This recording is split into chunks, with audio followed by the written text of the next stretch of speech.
Okay, fourth grade, Tuck Everlasting, the epilogue. The sign said "Welcome to Tree Gap," but it was hard to believe that this was really Tree Gap.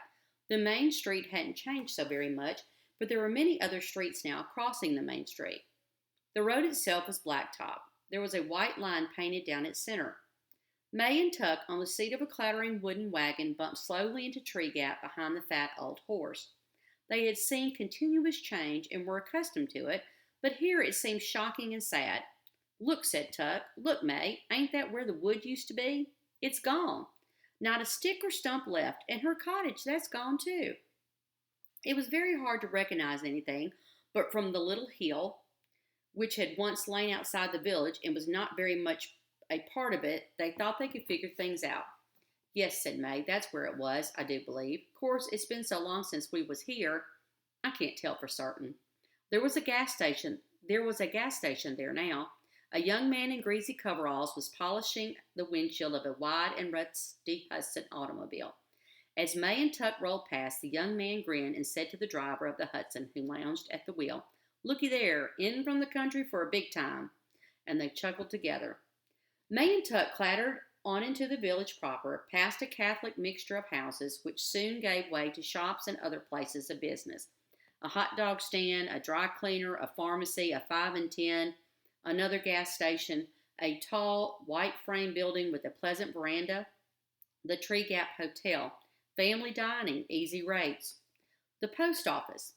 Beyond that, the jailhouse, but a larger jailhouse now, painted brown with an office for the county clerk.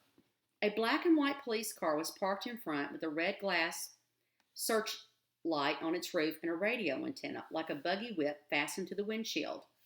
May glanced at the jailhouse but looked away quickly. "See beyond there?" she said, pointing. That's diner. Let's stop there and get a cup of coffee, all right?"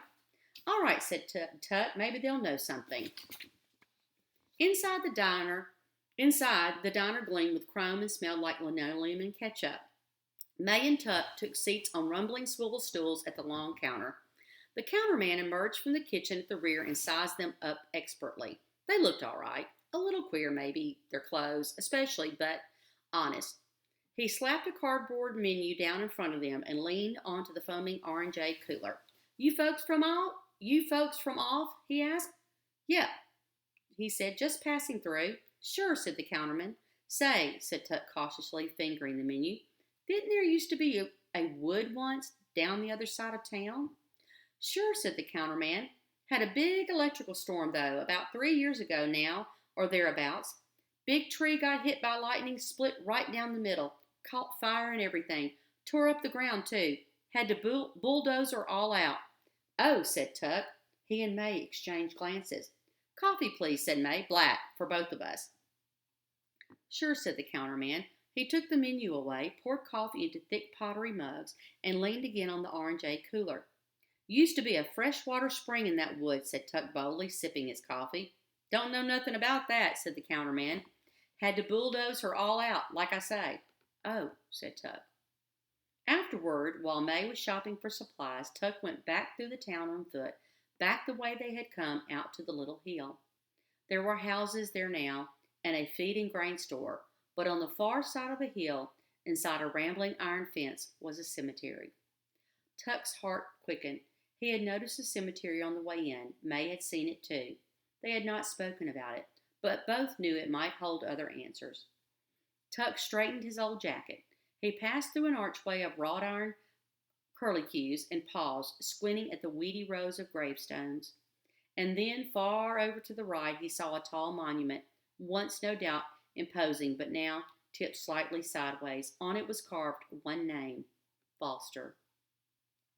Slowly, Tuck turned his footsteps toward the monument and saw as he approached that there were other, smaller markers all around it, a family plot. And then his throat closed, for it was there. He had wanted it to be there, but now that he saw it, he was overcome with sadness. He knelt and read the inscription. "In loving memory, Winifred Foster Jackson, dear wife, dear mother, 1870 to 1948. So, said Tuck to himself, 2 years. She's been gone 2 years. He stood up and looked around, embarrassed, trying to clear the lump from his throat. But there was no one to see him. The cemetery was very quiet. In the branches of a willow behind him, a red-winged blackbird chirped. Tuck wiped his eyes hastily. Then he straightened his jacket again and drew up his hand in a brief salute. "Good girl," he said aloud, and then he turned and left the cemetery, walking quickly. Later, as he and May rolled out a tree gap, May said softly, without looking at him, "She's gone." Tuck nodded. "She's gone," he answered. There was a long moment of silence between them, and then May said, "Poor Jessie." "He knowed it, though," said Tuck. "At least he knowed she wasn't coming. We all knowed that, long time ago." "Just the same," said May. She sighed, and then she sat up a little straighter. "Well, where to now, Tuck? No need to come back here no more." "That's so," said Tuck. "Let's just head on out this way. We'll locate something." "All right," said May, and then she put a hand on his hand and pointed. "Look out for that toad." Tuck had seen it too. He reined in the horse and climbed down from the wagon. The toad was squatting in the middle of the road, quite unconcerned. In the other lane, a pickup truck rattled by, and against the breeze it made, the toad shut its eyes tightly, but it did not move. Tuck waited till the truck had passed, and then he picked up the toad and carried it to the weeds along the road again. "Darn fool thing must think it's going to live forever," he said to May. And soon they were rolling on again, leaving Tree Gap behind, and as they went, the tinkling little melody of a music box drifted out behind them and was lost as last far down the road. The end.